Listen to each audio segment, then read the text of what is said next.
Bonjour à toutes et à tous, bienvenue dans Radio Alexandria. Pour rappel, il y a un nouvel épisode tous les premiers dimanches du mois. Aujourd'hui, je vous présente mon top 100 des personnages dans les séries Walking Dead. C'est un top 100 autour des 7 séries, même s'il y a énormément de personnages sur 25 saisons, c'est impossible que j'aime vraiment 100 personnages. Il y aura donc 5 catégories que je vous présente de suite. Là, un cinquième, les personnages ratés, mais ils ont un petit truc. Cela peut être un acteur, une actrice qui excelle, un personnage au super design ou qui apporte beaucoup au scénario aux autres personnages. La quatrième catégorie, presque bien. Encore beaucoup de défauts, il y a un potentiel qui se dégage, mais ils ne l'ont jamais réellement touché. La troisième catégorie, pas parfait, mais je les adore. Une catégorie qui parle d'elle-même. La deuxième catégorie, exceptionnelle. Et enfin, la première catégorie, de Dieu vivant, une perle d'écriture ou tout autre éloge. Maintenant que vous connaissez les catégories, on commence tout de suite avec les personnages ratés, mais qui ont un petit truc avec la 100e place, Travis. C'est le compagnon de Madison dans Fear the Walking Dead. C'est typiquement le personnage fade par excellence, mais il apporte tellement à la famille Clark dans les 2 premières saisons que je suis obligé de le mettre dans ce top personnage. En 99e position, vous inquiétez pas, je vais pas toujours dire le numéro de la position, vous pouvez suivre ça à l'écran, c'est Elizabeth, la grande méchante de World Beyond. J'avais vraiment oublié ce personnage avant d'écrire ce top.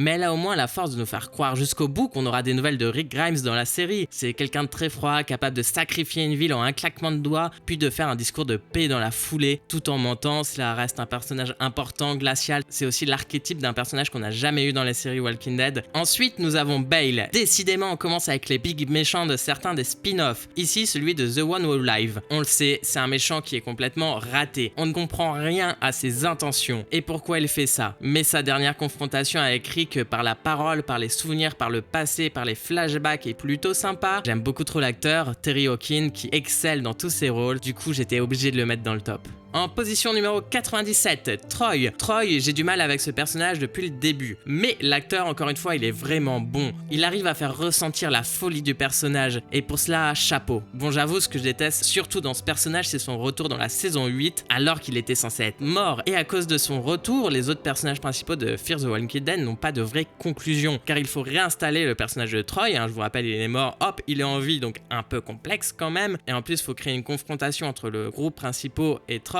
et le faire chuter tout ça en 6 épisodes. Donc non, son retour c'est une catastrophe, je déteste ce personnage, mais voilà, l'acteur, il est top. Ensuite, numéro 96, c'est le premier personnage que nous voyons de la série The Walking Dead et c'est Sébastien, le fils complètement fou de Pamela du Commonwealth. Alors pourquoi je le mets aussi bas? Bon, déjà dans la série il apporte peu, mais ce qui est frustrant c'est que moi en tant que fan du comics, Sébastien c'est un personnage qui a tellement d'importance dans celui-ci et là on lui retire son principal arc narratif, à part le fait que voilà c'est le fils qui a tout eu parce que sa mère c'est la chef du Commonwealth et on lui retire quand même un arc ultra important. Bon, je veux pas le spoiler ici, ça serait horrible de vous spoiler ça, mais bref, Sébastien c'est une adaptation raté, mais il mérite quand même d'être dans le top parce que ce côté folie, ce côté fils à maman, il marche très bien. En 95e place, on revient à World Beyond. Vous allez voir, on en a beaucoup de World Beyond qui sont assez bas dans le classement. On a Silas, un des jeunes du 4 War, des jeunes justement de World Beyond. Silas, c'est peut-être un des 4 jeunes justement qui a l'évolution la plus intéressante. Passant du grand mutique à celui qui est piégé dans le CRM mais qui va essayer de changer les choses de l'intérieur en essayant de prévenir la République civique des vraies intentions de l'armée. Mais je trouve que la sauce ne prend pas vraiment. Ok, le personnage change, mais on le ressent pas, on n'arrive pas à s'attacher à lui. On reste dans World Beyond avec Félix, un des 2 adultes qui accompagne les 4 jeunes. Alors c'est lui qui fait office de mentor, c'est le personnage qui fait le bien autour de lui, il est sans peur, mais il manque d'une vraie construction de personnage, d'une vraie histoire, il est un peu trop lisse, un peu trop fade dans la série. En numéro 93, Pearl. Décidément les antagonistes de The One Who Live, ils sont bien bas dans le top, notamment car ils sont trop insipides, et la force de cette série finalement c'est l'histoire d'amour entre Rick et Michonne, c'est aussi cette histoire de séparation, c'est Michonne qui recherche, c'est Rick enfermé dans le CRM, mais le CRM il marche pas du tout, j'en ai déjà parlé dans Radio Alexandria. Je la trouve un peu mieux construite que Belle, notamment parce qu'elle passe de petit allié de Rick à ennemi, elle passe aussi au début, elle comprend un peu cette idée de révolution, puis elle passe à l'ennemi en pensant que c'est le CRM, elle a aussi une vraie confrontation finale, un peu trop grosse, donc elle est un peu au-dessus de Bale, mais ça reste un personnage qui est quand même raté. En numéro 92, c'est bon, on a un des personnages de Daryl Dixon, c'est Quinn. Quinn, l'ancien compagnon toxique d'Isabelle. Il est assez insipide dans la série, son personnage il est assez insipide dans la série, son personnage ne prend pas vraiment encore une fois la sauce. Je trouve que ça marche mieux dans les flashbacks que dans le présent, mais il est quand même intéressant surtout sur deux choses. Dans sa mort, il avoue ses fautes et se sacrifie pour aider Daryl, par extension aussi Isabelle, et aussi l'acteur est très bon, il transmet bien le côté toxique et manipulateur du personnage. En 91e position, c'est le premier personnage qui apparaît dans plusieurs séries, Herschel Jr., le fils de Maggie et Glenn. Attention, cela risque de grandement évoluer car on ressent qu'il aura une plus grande importance dans la saison 2 de Dead City. Alors pourquoi il est si bas, Herschel Jr.? Car pour le moment c'est plutôt un figurant, hein. C'est normal car dans la série mère The Walking Dead il est très jeune. Mais dans Dead City il va peut-être prendre de l'importance car il a été enlevé par le croate. Maggie et Negan, me demandez pas pourquoi, partent ensemble à sa recherche. Alors on le voit peu dans la saison 1 de Dead City, c'est pour ça que je dis que dans la saison 2 il aura sûrement plus d'importance, mais en tout cas ça reste l'enfant de deux personnages iconiques de The Walking Dead, donc il est obligé d'être dans ce top. 90e position, Jennifer. C'est l'apparente alliée des 4 jeunes dans World Beyond, celle qui va les escorter avec Félix hors des murs de leur communauté, mais elle se révèle être au final une traite, pire, la fille d'Elizabeth. D'ailleurs ça c'est à la fois un peu gros, même si on le voit venir que c'est une traite. Bon, peut-être pas la fille d'Elizabeth, mais que c'est une traite c'était assez évident. C'est un personnage qui reste quand même assez charismatique, surtout au début, donc bienvenue à toi dans le top personnage. En 89e position, Iris, une des deux sœurs du groupe des jeunes de World Beyond. C'est plutôt un bon personnage en quête de vengeance, très fidèle à sa famille, mais bon voilà, c'est les personnages de World Beyond, il manque cruellement de développement. On fait une pierre deux coups avec la 88e position où je mets Hop, la sœur d'Iris. Je la mets juste au-dessus car c'est pour elle qu'ils font ce voyage et je la trouve un chouïa, mais vraiment un chouïa mieux construite qu'Iris. Donc voilà, Hop en numéro 88. En 87e position, Isabelle de Daryl Dixon. C'est l'allié de Daryl Dixon dans Daryl Dixon. C'est un personnage qui est quand même assez original pour l'univers Walking Dead. C'est une bonne sœur, mais elle devient surtout intéressante dans son opposition entre le présent et son passé. Ancienne toxico, voleuse, mais elle ne trouvera jamais réellement sa place dans le monde de la nuit et dans le monde de bonne sœur durant l'apocalypse. Elle est toujours un cul entre deux chaises, comme on dit. Donc un personnage quand même assez original. J'ai réalisé une vidéo sur elle, en fiche juste ici ou en lien en description. Le suivant, Elton, le dernier des 4 jeunes de World Beyond, c'est celui que j'ai toujours préféré, c'est celui que je trouve le plus fun des 4, le plus intelligent, et je trouve ça intéressant qu'il se fasse amputer suite à une morsure de vidé, mais le mettre devant les autres c'est purement subjectif, comme tout ce classement d'ailleurs. En numéro 85, c'est un personnage très important dans l'univers Walking Dead et je sais que vous l'attendiez depuis le début. Laurie. Laurie, c'est peut-être le personnage le plus détesté de la série. Ce qui est marrant, c'est que évidemment, c'est voulu par le scénariste. Et rien que pour cela, bravo. Donc si vous le savez pas, c'est la femme de Rick dans les premières saisons et avant l'apocalypse. Elle le trompera quand elle le croira mort dans la saison 1. Si elle croit mort, est-ce vraiment de la tromperie? Je vous laisse me répondre en commentaire. Et elle meurt en saison 3 en donnant naissance à Judith. Sa mort est intéressante dans The Walking Dead car la plupart des personnages meurent de la main d'hommes, d'ennemis ou mordus par les rôdeurs, qui est censé être la principale menace, même si c'est l'homme qui devient la principale menace. Mais ce qui est intéressant avec sa mort, c'est que ça nous montre que dans l'univers Walking Dead, on peut remourir de bien des manières qu'on avait presque oubliées dans notre monde moderne. Là, c'est le manque de soins, mais ça peut être aussi le manque de nourriture et tout ce que nous, on oublie dans la survie de notre quotidien. En 84e position, Wes, un personnage artiste calme apparu dans Fear the Walking Dead. J'ai d'ailleurs bien aimé ses premiers épisodes, son apparition. Ensuite, il restera très secondaire. Il disparaît en saison 7 en montant un coup d'état dans la tour Strand, mais il sera très vite tué par Victor durant ce coup d'état. Voilà, c'est un personnage très secondaire, mais qui est quand même intéressant dans Fear. En 83e position, on a oublié une série The Walking Dead jusqu'à là. C'est Tale of the Walking Dead. Je vais vous parler de Gina. Elle est l'opposé de l'excentrique et toxique Blair dans l'épisode Blair Gina de Tale of the Walking Dead. Elle se retrouve à devoir supporter Blair dans une boucle temporelle. Après moult engueulades, c'est grâce à Gina que Blair deviendra quelqu'un de plus altruiste. C'est un personnage un peu froid au départ, mais on va s'attacher à elle durant l'épisode. Alors oui, j'ai dit boucle temporelle dans Walking Dead. Si vous connaissez pas Tale of the Walking Dead, je vous conseille vraiment cette série. C'est une série d'anthologie, donc chaque épisode c'est une histoire différente. Dans Tale of the Walking Dead, on peut parler de personnages connus comme par exemple Alpha, mais aussi c'est une série qui peut prendre des libertés sur l'univers comme là où c'est complètement de la science-fiction. Enfin, on sort du réalisme voulu de The Walking Dead avec cette boucle temporelle. C'est intéressant. Je sais qu'en France ça fait un flop, mais aux États-Unis la série a plutôt marché. Je vous la conseille. En 82e position, Dwayne. Première apparition, premier épisode. Il met un coup de pelle à Rick. Rien que pour ça, il mérite sa place dans le top. C'est le fils de Morgan, qu'on ne verra que dans la saison 1. Sa mort va rendre Morgan complètement fou, ce qui en fait un personnage important pour Walking Dead. Ensuite, on a Guillermo. C'est vraiment un petit personnage secondaire, mais vraiment très secondaire de la saison 1. C'est le chef de la communauté de la maison de retraite. Je l'adore parce qu'il fait vraiment le chef du petit gang face à Rick, prêt à être responsable d'un bain de sang pour des armes. Puis en fait, on se rend compte qu'il est juste un héros qui tente de protéger la maison de retraite et les personnes âgées qui y vivent. Je trouve que c'est un personnage important car il monte très vite dans Walking Dead, car je crois que c'est l'épisode 3 de Walking Dead. Et dès cet épisode, il montre qu'en fait, si la plupart des personnages vont être des méchants, si on peut dire ça comme ça, des antagonistes du point de vue de notre groupe et du point de vue de Rick, mais en fait, chacun, en faisant c'est dur à cuire, c'est pour protéger les leurs en fait. Guillermo, c'est le personnage qui nous montre que dans Walking Dead, gentil, méchant, bien, mal, ça sera pas comme ça quoi. C'est pas une série qui va être manichéenne. Chaque personnage va devoir devenir quelqu'un d'autre, quelqu'un qu'il n'aimerait pas devenir, quelqu'un de fondamentalement mal, mais pour tenter de faire le bien, tenter de protéger les siens. Guillermo montre la voie de tout Walking Dead et je trouve ça intéressant. Je le mets un peu bas dans le classement parce que c'est vraiment un petit rôle. En 80e position, Amy, c'est un personnage de Tale of the Walking Dead. Elle rencontre le scientifique Everett que tout oppose. Lui plutôt morose, elle est rayonnante de vie. C'est un très bon épisode que j'adore. Les personnages, que ce soit Amy ou le Dr Everett, sont très bien construits. Donc elle mérite sa place ici. Ensuite, on a Hess. C'est un personnage de The Walking Dead qui apparaît uniquement dans 7 épisodes, mais a su prendre de l'importance rapidement. Il est ambivalent car c'est un habitant d'Alexandria spécialisé dans les sorties pour le ravitaillement. C'est rare dans cette communauté qui se cache derrière ses murs. Hess a vraiment du mal avec ce monde derrière les murs, il a du mal avec la perte des siens. C'est intéressant car c'est un des rares personnages qui a une fin inconnue. On sait vraiment pas ce qui lui est arrivé, il a été enlevé par le CRM, ok, mais il a aucune apparition dans World Beyond, The One Who Live. Aura-t-on des réponses dans une future série? Et aussi il pose la question de est-ce que tous les personnages doivent avoir une fin vraiment établie? Est-ce qu'il peut pas y avoir une part de mystère pour certains d'entre eux?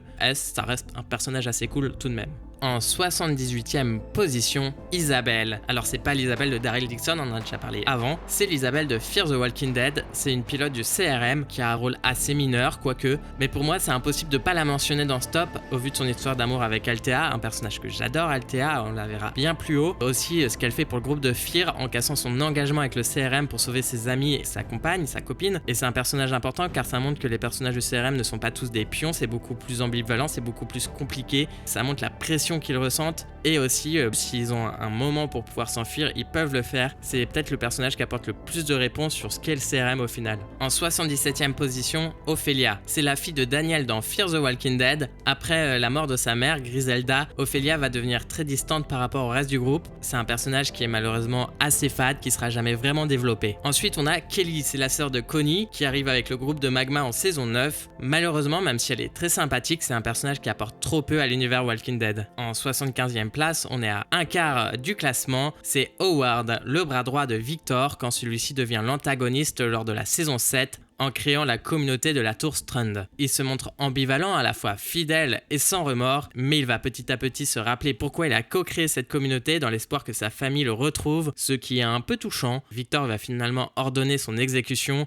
Howard subira le même sort que beaucoup d'autres, jeté du haut de la tour. Et Howard, je le trouve aussi intéressant dans son design, dans son comportement, je trouve que c'est un bon acteur qui l'interprète. Personnage suivant, RJ Junior. C'est le fils de Rick et Michonne. Bon, il est très bas, mais malheureusement, il est beaucoup trop jeune pour être un personnage intéressant. Il est surtout intéressant quand il n'est pas présent dans The One Who Live et quand Rick apprend qu'il a un fils et qu'il ne réagit pas. Et cette scène, je l'adore parce que ça montre vraiment que Rick est devenu une coquille vide. Et malgré tout, c'est mignon de voir RJ Junior à la fin de The One Who Live pour les retrouvailles avec son père, même si j'aurais vraiment souhaité une autre fin. En 73e place, Mo. On reste sur les enfants des personnages principaux avec Mo, fils adoptif de Morgan et Grace, et est assez peu développée car elle a 7-8 ans en saison 8, donc 1 an lors de la saison 7. Elle a peu de temps d'apparition à l'écran, partant avec Morgan à la recherche de Rick dans l'épisode 6 de la saison 8, mais elle apporte beaucoup à Morgan et Grace et l'épisode de leur départ de Fear est exceptionnel. Donc oui, globalement, malgré sa courte apparition, c'est un personnage plutôt cool. En 72e position, et là on s'attaque à un gros morceau, Madison. Alors même là c'est très compliqué car je me demande si j'aurais pas dû la mettre beaucoup plus bas ou beaucoup plus haut dans le classement. Dans les premières saisons, saison, elle est intéressante. J'ai envie de dire aussi que l'actrice brille plutôt. C'est la suite qui va être plus complexe, avec notamment le changement du ton pour le personnage. Faut revenir un peu sur l'histoire de Fear the Walking Dead. Au départ, Madison devait être la grande méchante de la série. Elle aurait dû basculer dans la folie à cause de sa volonté absolue de protéger ses enfants. Vous voyez, on revient un peu à Guillermo, personnage qui a normalement une cause juste, mais qui sombre pour protéger les siens. Mais les différents changements de plan de showrunner ont rendu le personnage très lisse, l'ont fait disparaître lors de la saison 4. Mais justement, dans cette saison 4, elle avait une mort digne, dont un certain respect, se sacrifiant pour ses enfants et son groupe dans une belle scène. Mais alors la refaire revenir en saison 7, c'est indigne. C'est même digne d'un épisode de Plus belle la vie. Décousu, ça gâche le personnage, quoi. C'est comme Troy, ça a aucun sens. Même si j'avoue que son nouveau character design est vraiment cool, quoi. Un peu à la Dark Vador avec les bouteilles d'oxygène et tout. En 71e position, Odessa. C'est une des enfants de Padre dans la saison 8 de Fear the Walking Dead. Ce qui est intéressant avec elle, c'est qu'elle a subi un lavage de cerveau, mais finalement rejoint le sanctuaire de Dwight et Sherry. 70e,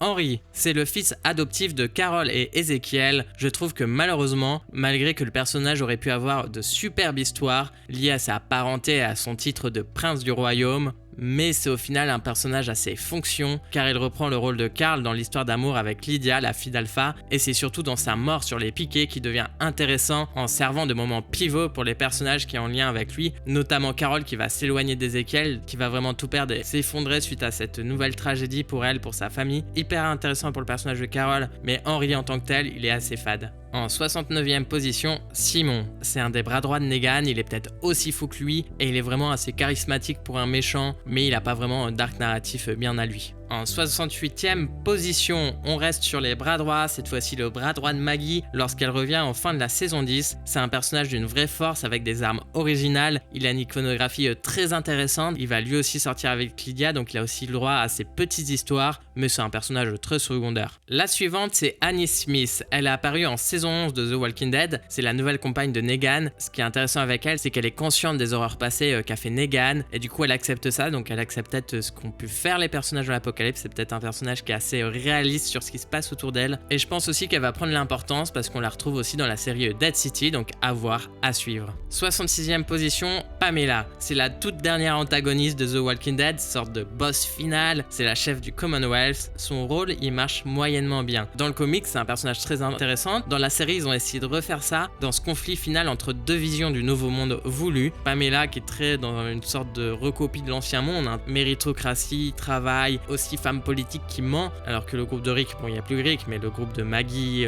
Daryl, eux ils veulent faire une révolution. Voilà, ce conflit final il est intéressant. Pamela, il manque un petit truc quand même pour que ça marche. Numéro 65, Max Porter, c'est la sœur de Mercer, c'est surtout via elle que Eugène apprend l'existence du Commonwealth. Un an plus tard ils vont se marier, ça donne une belle conclusion à l'évolution d'Eugène. Max aura un rôle clé lors de la chute du Commonwealth, mais voilà, elle apparaît dans la dernière saison, donc on n'a pas trop le temps de s'attacher à elle. 64e position, encore une fois, c'est un personnage complexe à classer. C'est Nick, le fils de Madison, et c'est sur ce personnage que s'ouvre Fear the Walking Dead. C'est un jeune homme intelligent mais ayant suivi toujours les mauvaises routes. Il va être au final très tendre et protecteur pour sa famille dans l'Apocalypse. C'est son désir de vengeance qui le mènera à sa perte. Et Nick, c'est un personnage très important pour Alicia et le groupe des survivants. Et Nick, c'est un personnage central dans sa mort. Et moi, c'est toujours quelque chose que j'aime beaucoup dans Walking Dead, c'est quand les personnages ont une mort qui marque les esprits, qui ont une réelle importance, un réel impact dans le scénario. Pour Nick, c'est le cas. Alicia et les autres personnages qui vont lui survivre, ils vont se souvenir longtemps de lui dans leur recherche de paix intérieure. En 63e position, encore une fois, un personnage difficile à classer, c'est Carl. Beaucoup l'ont détesté dans les premières saisons, beaucoup le voyaient comme un enfant chiant, et c'est vrai que c'est toujours dur avec les enfants acteurs, voilà, qu'ils soient bons au fil des saisons. Par contre, son évolution, elle est intéressante. Moi, j'adore dans la saison 3 quand il devient violent après la mort de sa mère, quand il va tuer sans remords un homme du gouverneur alors qu'il s'était rendu dans la forêt, devant les yeux d'Herschel qui plus est. C'est aussi pour lui que Rick va se battre, sa mort elle reste aussi bouleversante. Encore une fois, c'est un des personnages qui a une des morts les plus importantes, car Rick il va péter un boulon après sa mort. C'est pour lui qu'il se battait, c'est pour lui qu'il voulait ce monde meilleur, donc comment rester stable après ça? Et aussi c'est super là quand il perd son œil en saison 6, comment Rick il pète un câble. Enfin bref, c'est un personnage tellement pivot pour Rick, en même temps bon bah c'est son fils. Carl il a cette ambivalence entre ce personnage qui est quand même assez chiant, assez mal joué parfois, et c'était personnage qui a tellement une importance pour Rick, le personnage principal. Donc voilà, je le mets là, et je le mets justement à la fin de cette 5e cinquième catégorie qui étaient des personnages ratés mais qui ont un petit quelque chose. Et on passe à la quatrième catégorie, presque bien mais beaucoup de défauts. On commence avec un personnage de Tale of the Walking Dead, Nora, passant d'une personne légère à une femme froide en deuil sans personne d'autre que son fils. Encore une fois un bon épisode et un personnage très bien construit. Le suivant c'est Beta, c'est l'homme de main d'Alpha, c'est un vrai personnage badass, le character design il est vraiment fou avec ses histoires de masques en peau d'humain, oui c'est assez dégueulasse dit comme ça, et en plus j'aime beaucoup trop l'acteur Ryan Hurst qui a joué dans Sons of Anarchy, une série dont je suis fan, et du coup j'étais obligé de mettre ce personnage en stop, enfin, il est incroyable cet acteur. En 60e place, Jerry. Pour la petite histoire, j'ai failli l'oublier dans mon top. C'est en re-regardant la liste de tous les personnages, j'ai fait quoi mais je l'ai pas mis. C'est quand même le bras droit d'Ezekiel. Se prend d'abord au jeu du Valet du Roi, mais prend petit à petit son indépendance vis-à-vis d'Ezekiel. Il reste longtemps un personnage secondaire, mais il prendra de l'importance dans la dernière saison et il est très mignon avec sa petite famille. La suivante, c'est Jadis. C'est la chef de la communauté des poubelles. Elle est ambivalente car on a du mal à la comprendre, allant de l'alliance avec Negan, puis de Rick, puis de Negan au fil des saisons 7 et 8. Elle sauvera ensuite Rick en l'amenant en CRM, donc sauvé on ne sait pas au final, et c'est une des rares personnages qu'on retrouve dans 3 séries, World Beyond, The One Who Live et The Walking Dead. C'est dans The One Who Live et commencer à me connaître au moment de sa mort, des mains de Rick, qu'elle devient vraiment intéressante. Notamment car on comprend qu'elle voit en Rick le leader qui peut aider tous les autres, toute la planète carrément, et que même si elle le cache, c'est Rick qui l'a sauvé, en tout cas qui a sauvé son âme, qui a sauvé elle. Elle a cette très belle phrase qui montre pourquoi elle a jamais trahi Alexandria, qu'elle a jamais trahi Rick auprès du CRM. Elle dit qu'elle reste une Alexandrienne de cœur. En 58e position, Yumiko. C'est un membre du groupe de Magma. Malheureusement, elle devient intéressante dans la dernière saison uniquement. Malgré tout, j'aime bien sa relation avec Magma. C'est un personnage assez cool, même sans arc narratif vraiment fort. En 57e position, Wendell. C'est le frère adoptif de Sarah dans Fear the Walking Dead. C'est le seul personnage en fauteuil roulant. Pourtant, il est badass et c'est très bien se défendre seul. Sa relation avec sa sœur est cool. C'est un personnage un peu sous-estimé, même par les auteurs. 56, Lee. Elle apparaît dans les épisodes bonus de la saison 10. C'est la petite amie de Daryl durant un laps de temps. Malheureusement, son personnage va revenir en tant que leader des moissonneurs. Même si cela apporte quelque chose d'intéressant pour Daryl qui doit faire face à son passé, à un grand amour passé justement. Mais bon, avoir 8 épisodes qui tournent autour d'elle et des moissonneurs, alors qu'en face on a quand même le Commonwealth qui arrive. Le Commonwealth, je le trouve survolé. On a rushé cet arc super important. D'ailleurs, c'est pour ça que Pamela et tout, ils sont moins bien développés. C'est parce qu'on avait perdu 8 épisodes, les 8 premiers de la saison 11 de la dernière saison, à parler des moissonneurs, à parler de Lee. C'est dommage. Elle reste intéressante sur ce qu'elle apporte à Daryl, à Maggie, permettant de remettre aussi l'intrigue sur ces deux personnages principaux de la licence. J'aurais aimé finalement juste la voir en tant qu'ancienne compagne et pas avoir toute cette nouvelle arc. En 55e position, et c'est compliqué. En fait, la plupart des premiers personnages de Fear the Walking Dead, c'est compliqué. Là, on va parler de Victor. Au début, Victor, c'est un bon personnage, quoi, manipulateur, intéressant. Sa relation avec Alicia aussi, elle est cool, mais il perd en saveur au fil des saisons. Notamment, ça devient catastrophique avec la tour Strand, où il devient l'antagoniste de la saison 7. Et le problème de ça, c'est que ça balaye totalement toute sa construction au fil des saisons. Ça balaye l'héritage que lui laisse psychologiquement Alicia. Tout ça pour que Victor soit l'antagoniste et le rival de Morgan. Ça tient pas debout, et la saison 8 est censée être une sorte de rédemption de ce personnage, ce qu'il avait déjà fait justement grâce à Alicia. C'est vraiment un personnage que les scénaristes ont gâché sur les 2 dernières saisons. En 54e position, Magma. C'est la chef du petit groupe qui arrive en saison 9, sauvée par Judith et qui s'adaptera très bien à Alexandria. Ce groupe de personnages, ils apportent vraiment un renouveau à Walking Dead en incorporant des minorités. Connie est sourde par exemple, et elle a une jolie relation amoureuse avec Yumiko. Il faut d'ailleurs se rappeler que Walking Dead, c'est avant tout une œuvre qui parle de comment les minorités vont faire face aux suprémacistes dans ce monde post-apo. On passe à la 3e catégorie, pas parfait, mais je les adore.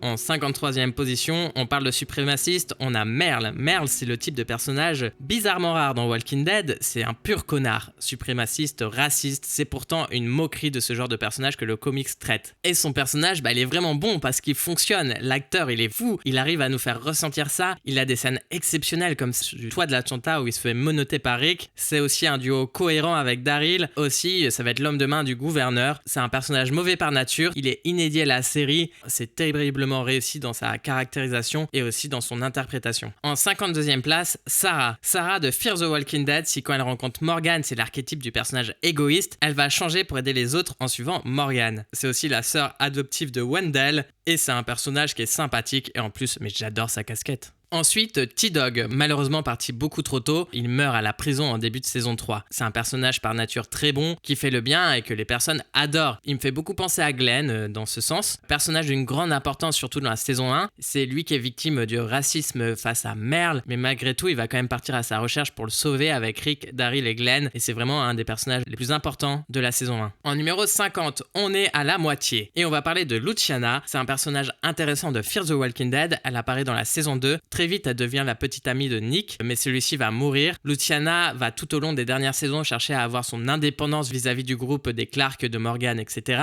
S'éloignant d'eux, mais elle reste toujours une bonne alliée, ayant repris le rôle de gestionnaire des puits de pétrole des environs. Ensuite, nous avons Tyrese, personnage important de The Walking Dead, mais malheureusement, je trouve qu'il aura peu de développement. Il a surtout une grande importance dans sa fuite de la prison avec Carol et dans le terrible épisode où Carol tue Lizzie. Je me rends compte que j'ai pas mis Lizzie, je l'ai totalement oublié, donc on va dire que c'est la 49 ennemie. Je trouve ça intéressant, c'est là à peu près que je l'aurais mis. Lizzie, elle est super importante dans sa mort, quoi. Carol qui va la tuer, enfin cette scène elle est horrible. Bon là je l'ai pas écrit, mais ça va totalement chambouler Carol qui va tuer un enfant, enfin c'est horrible. Elle est d'une importance cette personnage. Donc voilà, on va dire que Tyrese est égalité avec Lizzie en numéro 49, car tous les deux ont une grande importance dans cet épisode. En 48e position, Cherry. Si elle a un tout petit rôle dans Walking Dead, c'est la compagne de Dwight, mais elle est prisonnière des déviances de Negan. C'est dans Fear the Walking Dead qu'elle sera beaucoup plus intéressante. Personnage hanté par son passé, et l'histoire d'amour avec Dwight, elle est fabuleuse, les retrouvailles sont magnifiques, et ça deviendra une relation plus complexe dans les dernières saisons. C'est quand même un bon personnage dans Fear the Walking Dead. Numéro 47,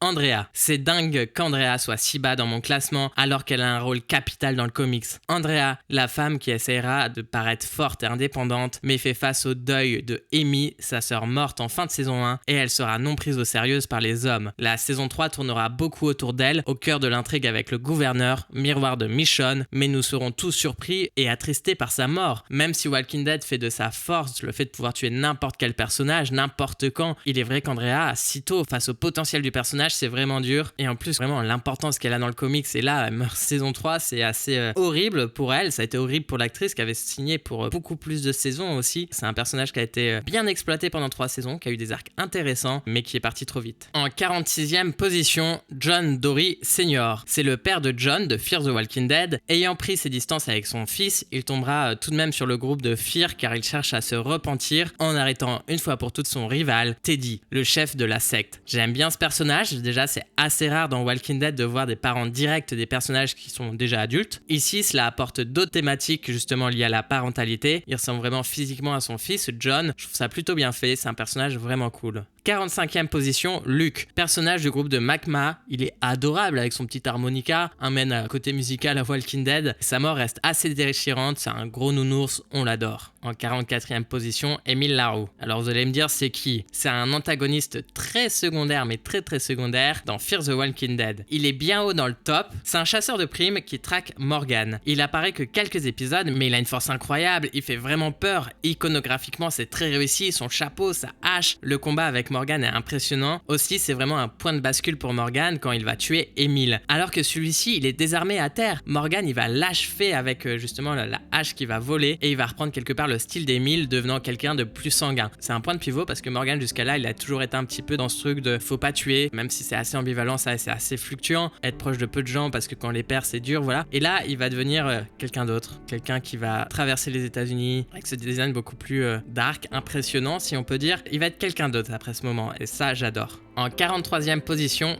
Lydia. C'est la fille d'Alpha qui passe du groupe des chuchoteurs au groupe de Rick. Personnage sous-exploité, elle a une vraie origin story intéressante qu'on trouve d'ailleurs dans Tale of the Walking Dead. Ce que je trouve intéressant, c'est qu'elle n'est pas acceptée chez les chuchoteurs, mais pas non plus dans les communautés de la colline d'Alexandria, du royaume. Mais grâce à sa protection avec Daryl, elle va prendre petit à petit de l'importance et les gens vont commencer à lui faire confiance. Mais j'ai beaucoup aimé cette ambivalité de « en fait, je suis chez moi, nulle part ». Dans le comics, elle a une relation avec Carl qui est intéressante. Là, cet arc narratif de Carl et de Lydia est repris entre Henry et Lydia, mais ça marche beaucoup moins bien. En 42e position, Bob. C'est un personnage qui arrive en saison 4 de The Walking Dead. Il n'a pas eu le temps d'avoir une histoire importante dans le show, mais sa relation avec Sasha était très belle et il fait partie dans le top des morts les plus atroces du show, mangé par des cannibales, ce qui va choquer d'ailleurs les téléspectateurs, mais aussi le groupe qui vont devenir beaucoup sanguins, qui vont plus trop avoir de remords à tuer après ça. Et moi je trouve ça assez marrant que quand Negan il tue Glenn avec sa batte de baseball, ça a choqué tous les téléspectateurs et on a parlé de cet épisode comme un des plus violents. Faut se rappeler que la mort de Bob, mangé par des cannibales, pour moi c'est 10 fois pire. Et pourtant, c'est en saison 5. On continue avec Daniel Salazar, c'est un personnage emblématique de Fear, apparaissant dès le début dans la saison 1 et qui survit à la série. Si avant l'apocalypse, il a fait partie des services secrets pratiquant même la torture, son passé fait qu'il a les armes pour affronter ce nouveau monde. C'est un peu un porte-flingue de la série qui aura tout de même une portée assez philosophique au fil des saisons. C'est un des rares personnages à avoir un animal de compagnie aussi, ça je trouve ça cool. Et Daniel, malgré son côté sombre lié à son passé, ça reste un personnage mignon qui va beaucoup souffrir. En numéro 40, Dakota. C'est la sœur de Virginia. Si elle paraît aux premiers abords douce, en réalité Dakota est aussi froide, meurtrière et calculatrice que sa sœur, qualifiée par Victor de sociopathe. Donc quand on est qualifié par Victor de sociopathe, on doit vraiment se poser des questions quoi. C'est un réel antagoniste du groupe, elle va tuer John, encore une fois une mort vraiment poignante dans la série, et en rejoignant la secte de Teddy, elle va montrer qu'elle est sociopathe. C'est un personnage qui est vraiment fêlé, j'adore. Et on va rester avec les proches de Dakota en numéro 39 avec Virginia. C'est une antagoniste incroyable de Fear the Walking Dead que j'adore. L'actrice elle est fantastique, elle interprète ce rôle à la perfection. Cette communauté qu'elle crée est vraiment cool, des cowboys à l'ancienne. J'adore comment aussi elle fait entre guillemets la guerre avec les autres groupes en utilisant une sorte de guerre froide qui se répond à coups de cassettes VHS.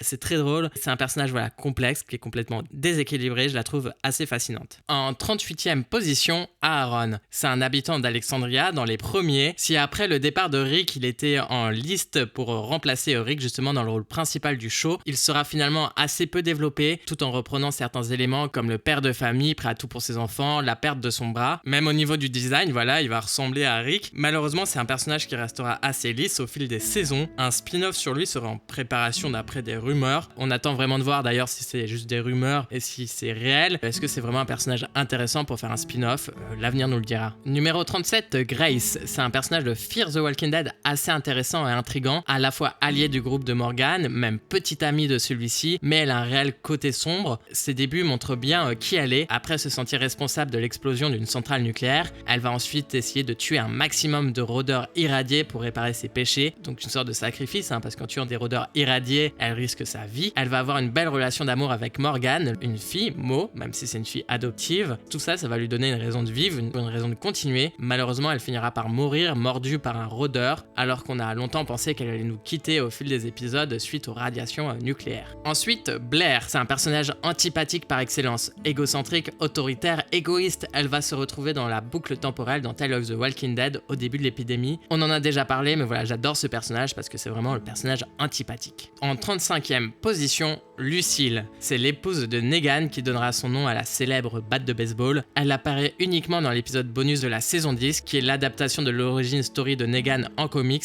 En plus de jouer dans un super épisode, l'actrice est fantastique. C'est la réelle femme d'ailleurs de Jeffrey Dean Morgan. Et sa mort est tellement un élément important dans la psychologie de Negan qu'elle mérite une place bien haute dans ce top. En 34e position, Mercer. C'est le chef des soldats du Commonwealth qui va faire le choix de rejoindre le combat de nos héros. C'est peut-être le personnage le plus charismatique du Commonwealth. L'acteur est fou, c'est une belle réussite, on s'attache très vite à lui. En 33e position, Dwight. Dwight, dans la série mère, il est pas si intéressant. Homme de main de Negan, mais c'est surtout un bon némésis pour Daryl qui a enfin le droit à son propre rival. C'est dans Fear the Walking Dead que Dwight aura une meilleure évolution et une bien meilleure histoire, avec sa grande histoire d'amour avec Sherry qui peut être enfin bien développée. En 32e position, Abraham. C'est un personnage qui a un fort potentiel, badass, relation intéressante avec Rosita jusqu'au boutiste. Malheureusement, il a été assez peu développé, je trouve, restant toujours ce soldat froid. Sa mort rattrapera un peu cela car ça a surpris tout le monde. Dans le comics, il meurt autrement, alors le fait de le faire mourir avant Glenn, ça a été très intelligent d'un point de vue justement du suspense de l'épisode. Ensuite, on a Tara. Alors là, c'est un personnage de la série qui est tellement sous-coté. On l'oublie, mais elle arrive très vite en saison 4, d'abord dans le camp du gouverneur, puis va tenter de se racheter en aidant Glenn à retrouver Maggie. Elle aura ensuite peu d'arcs narratifs intéressants, mais elle restera tellement longtemps et sera quand même un personnage important. Même sa mort passe inaperçue. Elle fait partie des têtes sur les piquets. C'est une incroyable scène d'ailleurs. Mais il y a tellement de morts justement à ce moment T qu'on capte à peine qu'un personnage si vieux, si important de la série est parti. En 30e position, on a parlé des piquets, alors parlons d'Alpha. C'est pas la meilleure méchante, mais elle est ultra ultra intéressante. Le côté cruel est là, le design des chuchoteurs, ce côté retour à la nature, retour à l'animal, le côté aussi territorialiste, tout ça, ça fonctionne parfaitement. Les chuchoteurs menés par Alpha, c'est assez horrifique. Je pense à la scène d'apparition des chuchoteurs avec la mort de Jésus dans le brouillard, mais aussi à la guerre vraiment à l'ancienne, genre l'attaque de la colline, ça rend super bien. C'est un personnage qui apporte beaucoup. En 29e position, Herschel. C'est un personnage incroyable qui meurt trop vite. C'est le père de famille qui a su protéger les siens à la ferme. En ouvrant la porte au groupe de Rick, ça va le mener à la perte des siens, à sa propre perte. Il va apporter énormément psychologiquement à Rick, à tel point qu'il est de retour dans les hallucinations de Rick en saison 9. D'ailleurs, malheureusement, ça sera le dernier tournage de l'acteur qui nous quittera quelques semaines après avoir tourné cette scène. Sa mort aussi dans la série, elle fait partie des plus choquantes, décapité par le gouverneur devant tout le groupe de Rick. En 28e position, Princess. Personnage superbement adapté du comics,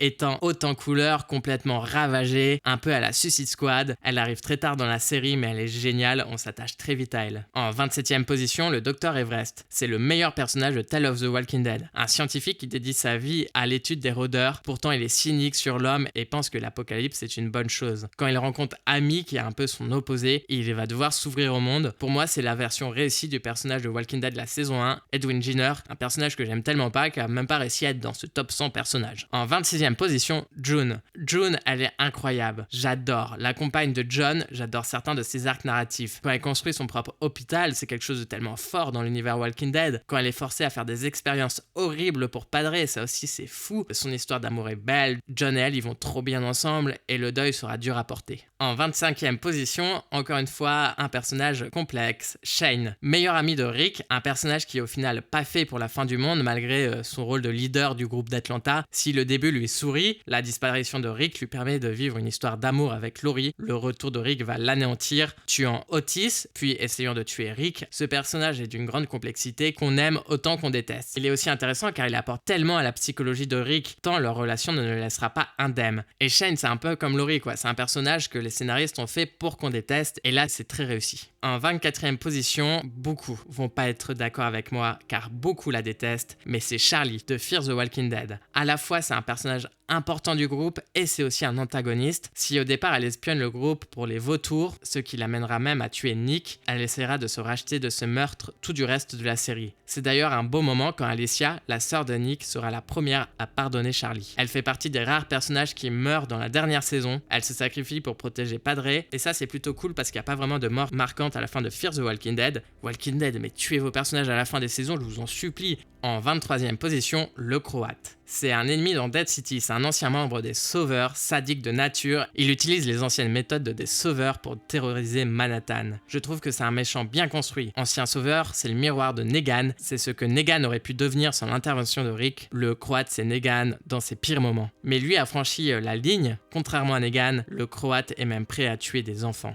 En 22e place, Sasha. C'est un personnage incroyable qui se sacrifie dans la guerre contre les Sauveurs dans une scène terriblement triste. C'est un personnage qui va perdre beaucoup, Thérèse, son grand amour Bob, puis Abraham, tous dans des conditions quand même assez effroyables. Elle apporte beaucoup humainement au groupe de Rick. Après la mort de ses compagnons, elle va subir des troubles post-traumatiques et pensera qu'Alexandria n'est qu'une chimère, ce qui est assez intéressant comme point de vue pour un personnage. Ça change et c'est vraiment intéressant. Ensuite, Connie, incroyable, un personnage sourd dans l'univers Walking Dead. Elle est superbe, elle a une superbe histoire d'affection avec Daryl. C'est pour moi le personnage le plus intéressant avec l'arrivée du groupe de Magma en saison 9. En 20e position, Ezekiel. Comme princesse, c'est un personnage qui est bien adapté du comics car la proposition est forte et excentrique, un roi avec son tigre. C'est vraiment un personnage cool, son amour pour sa communauté, sa force, c'est un allié hyper intéressant pour le groupe de Rick, l'histoire d'amour avec Carol, sa fidélité, c'est un personnage qui est par nature bon et qui restera comme on a peu dans l'univers Walking Dead. En 19e position, Alicia. Alicia est le personnage intéressant de Fear the Walking Dead. Commençant comme une ado mais face à l'apocalypse, elle doit apprendre à survivre. Si dans les 2 premières saisons elle reste assez fade, elle va vivre tellement de choses, notamment devoir tuer les membres de son groupe en saison 3, ensuite la perte de sa mère, de son frère, de sa main, elle va totalement vriller. Malheureusement dans les 2 dernières saisons, on l'oublie totalement, elle va disparaître du show pendant un moment, puis elle va revenir un peu comme par magie dans le dernier épisode, ce qui est vraiment dommage qu'on l'oublie comme ça, car c'est vraiment le personnage qui porte le show du début à la fin, de la saison 1 à la saison 8, donc un potentiel vraiment gâché. Je pense qu'elle serait pas partie, elle serait bien plus haute dans le classement. En 18e position, le prêtre Gabriel. Commence comme comme un gros lâche, tous les membres de son église sont morts par sa faute. Il ne sait même pas tuer un simple rôdeur, mais prend en force, en maturité. On le découvre même un côté leader au fil des saisons. Sa relation avec Rosita sera une grosse surprise. Son design des dernières saisons est incroyable, l'œil mort, le côté prêtre obscur. Son apparition dans The One Who Live a peu de sens, mais cela reste sympa de retrouver des personnages. Et en plus, bon, peu de sens, mais c'est quand même un personnage qui est prêtre, donc qui a une écoute particulière, donc c'est intéressant justement dans sa relation avec les autres personnages. En 17e position, Jésus. Jésus, c'est le charisme en personne. Habitant de la colline qui va être à l'origine du rapprochement des deux communautés, tout chez lui est culte. Sa première apparition, sa mort face au chuchoteur qui est digne d'une scène d'un film d'horreur, c'est un des rares vrais alliés pour Maggie, c'est un homme bon, c'est un personnage je pense qui marquera grandement Walking Dead. En 16e position, Teddy, c'est le meilleur antagoniste de Fear the Walking Dead. Son but, l'apocalypse nucléaire. Ce qu'il va en partie réussir et donner une nouvelle esthétique à Fear the Walking Dead. Rien que pour cela, merci, c'était génial. De plus, le personnage est délicieusement complexe. Malgré sa folie apparente, les motivations de Teddy sont profondément philosophiques et non enracinées dans la folie, ce qui le rend d'autant plus dangereux. En 15e position, Bess, le personnage innocent par excellence. La sœur de Maggie, donnant d'ailleurs une scène incroyable quand elle chante pour le groupe au début de saison 3. Si le personnage est attachant, on a tous cru qu'elle finirait avec Daryl. Mais au final, Daryl, il la protège comme une petite sœur. Même si la communauté où elle finit prisonnière est bizarrement amenée, sa mort est horrible et touchera tout le groupe. En 14e position, Judith. Car Walking Dead, c'est plus de 10 ans d'histoire et c'est la seule qu'on voit naître et grandir. Son histoire est touchante, sa volonté de revoir un jour son père est incroyable, son design est réussi, unique tout en restant proche de Rick. C'est aussi un autre regard sur le monde, n'ayant pas connu l'avant. C'est une des premières à pardonner à Negan par exemple, car son monde n'est que violence. Negan, c'est qu'un reflet des autres personnes qui l'entourent. On arrive à la deuxième catégorie, exceptionnelle. En 13e position, certains le trouveront peut-être un petit peu bas, mais moi je l'aime bien ici. 13e position, Glenn. Il sauve la vie de Rick en saison 1. Il est en premier temps l'innocent, l'ami de toutes et tous. Tout le monde aura toujours confiance en lui, il a un grand capital sympathique. Sa rencontre avec Maggie, son amour lui fait prendre en maturité, cela renforce son envie de survivre, d'être un bon mari et futur bon père de famille. C'est un personnage donc qui va énormément évoluer. Il a une des morts les plus horribles du show, cela marquera toute la série, cela marquera même l'histoire de la violence dans les séries télévisées. En 12e position, vous allez me détester, Al ou Althea. Personnage que je trouve incroyable, c'est la figure forte, ancienne journaliste qui tente de récolter un maximum de témoignages filmés pour les générations futures. Elle apparaît dans la saison 4 de Fear the Walking Dead et apporte à elle seule une touche de fraîcheur dans la mise en scène. En effet, en tant que journaliste, elle va souvent filmer ce qui se passe. Elle va changer à elle seule la mise en scène car on aura des plans que elle filme, donc en fan footage, et ça c'est incroyable pour l'univers Walking Dead. Et bon voilà quoi, elle a un charisme incroyable, elle est forte, elle a de super arcs narratifs, on veut plus de personnages comme elle